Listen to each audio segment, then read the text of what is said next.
अंग्रेजों से छुटकारा पाने के लिए बातों की नहीं बल्कि बंदूकों की जरूरत होगी। यह बातें उस वीर की थी जो हंसते हंसते अपनी जान भारत माँ के नाम दे गया। भारत को आजाद करने के लिए कई स्वतंत्रता सेनानियों ने अपनी जिंदगी कुर्बान कर दी थी। उन्हीं महान स्वतंत्रता सेनानियों में एक नाम चंद्रशेखर आजाद का है। इनका असली नाम चंद्रशेखर तिवारी था, लेकिन आजाद इनकी पहचान कैसे बनी इसके पीछे भी एक कहानी है। आजाद कहते थे, दुश्मन की गोलियों का हम सामना करेंगे, हम आजाद हैं और आज़ाद ही रहेंगे। नमस्कार दोस्तों, फैक्ट वाइज में आपका स्वागत है।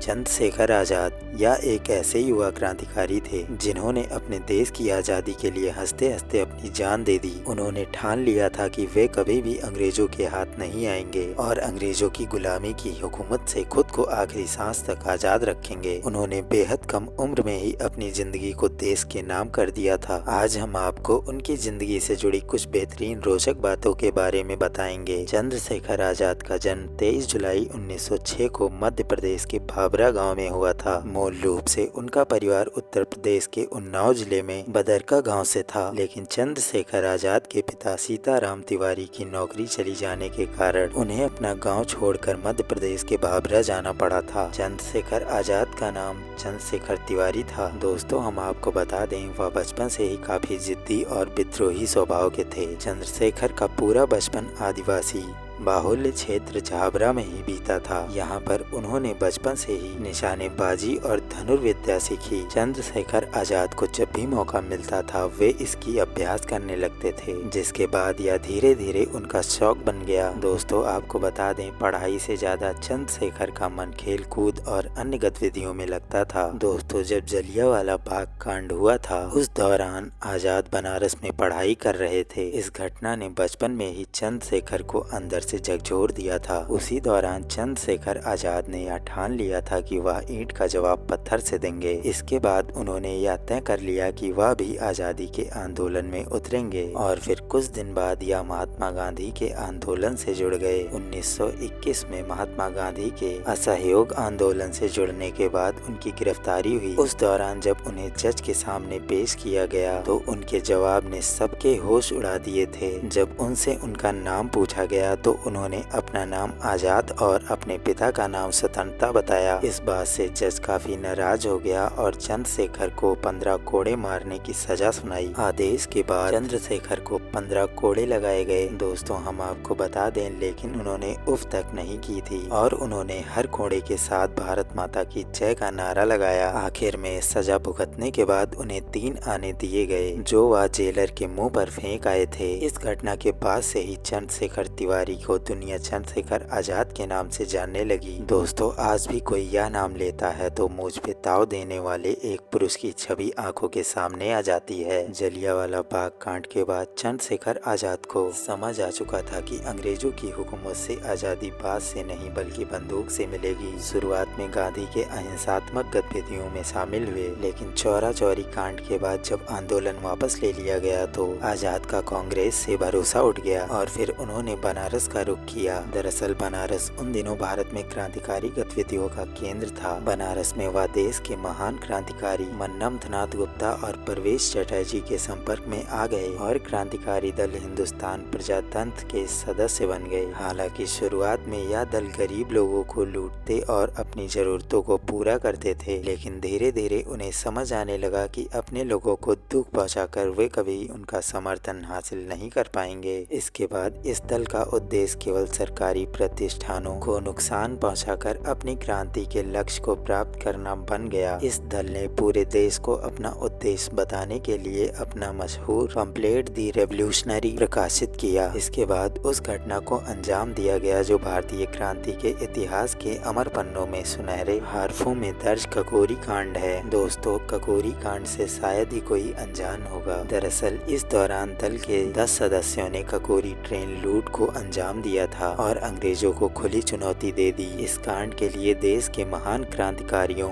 राम प्रसाद बिस्मिल, अशफाक उल्लाह खान, राजेंद्र लाहिड़ी और ठाकुर रोशन सिंह को फांसी की सजा सुनाई गई थी। इस घटना के बाद दल के ज्यादातर सदस्य गिरफ्तार कर लिए गए और दल बिखर गया। इसके बाद आजाद के सामने एक बार फिर दल खड़ा करने का संकट आ गया। हालांकि अंग्रेज सरकार आजाद को पकड़ने की कोशिश में लगी हुई थी, लेकिन वह छिपते छिपते दिल्ली पहुंच गए और दिल्ली के फिरोजा शाह कोटला मैदान में सभी बचे हुए क्रांतिकारियों की गुप्त सभा का आयोजित किया गया। इस सभा में आजाद के साथ ही महान क्रांतिकारी भगत सिंह भी शामिल हुए थे। इस सभा के दौरान तय किया कि दल में नए सदस्य जोड़े जाएंगे और इसे एक नया नाम दिया जाएगा। इस दल का नया नाम हिंदुस्तान सोशलिस्ट रेवोल्यूशन रखा गया। आजाद को इस दल का कमांडर इन चीफ बनाया गया। इस दल ने गठन के बाद कई ऐसी गतिविधियां की जिससे अंग्रेजी हुकूमत इनके पीछे पड़ गई। 1928 में साइमन कमीशन के खिलाफ प्रदर्शन के दौरान लाला लाजपत राय की मौत हो गई। इसके बाद भगत सिंह, सुखदेव, जय गुरु ने उनकी मौत का बदला लेने का फैसला किया। इन लोगों ने 17 दिसंबर 1928 को लाहौर के पुलिस अधीक्षक जेपी के दफ्तर को घेर लिया और राजगुरु ने जेपी पर गोली चला दी, जिसके कारण उसकी मौत हो गई। इसके बाद आयरिश क्रांति के प्रभावित भगत सिंह ने दिल्ली असेंबली में बम फोड़ने का निश्चय किया, जिसमें आजाद ने उनका साथ दिया। इन घटनाओं के बाद अंग्रेज सरकार ने इन क्रांतिकारियों को पकड़ने में पूरी ताकत लगा दी और आरोप में भगत सिंह, राजगुरु और सुखदेव को फांसी की सजा सुनाई गई।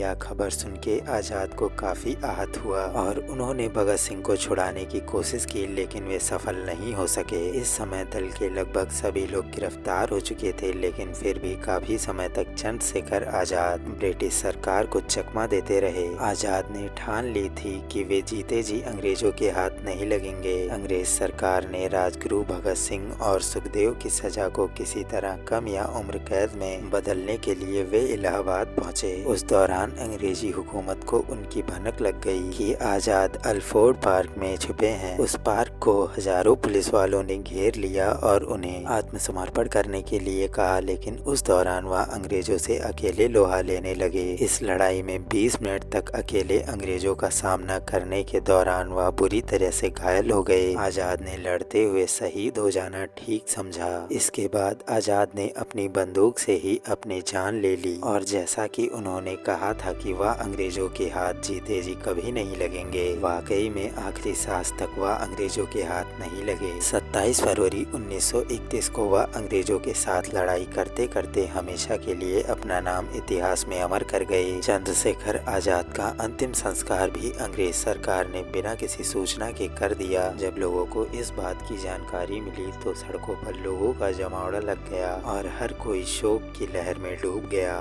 दोस्तों, आपको बता दें, लोगों ने उस पेड़ की पूजा शुरू कर दी जहां इस महान क्रांतिकारी ने अपनी आखिरी सांस ली थी। दोस्तों, आज अगर आप अपने घर पे बैठ के चैन की सांस ले रहे हैं तो उसमें इन जैसे कई क्रांतिकारियों की महत्वपूर्ण भूमिका है। दोस्तों, कमेंट में जय हिंद जरूर लिखें और इस वीडियो को ज्यादा से ज्यादा शेयर करें। दोस्तों, अगर वीडियो अच्छी लगी हो तो वीडियो को लाइक करें और हमारे चैनल को सब्सक्राइब करें ताकि हमारी ऐसी ही वीडियो आप तक पहुंचती रहे।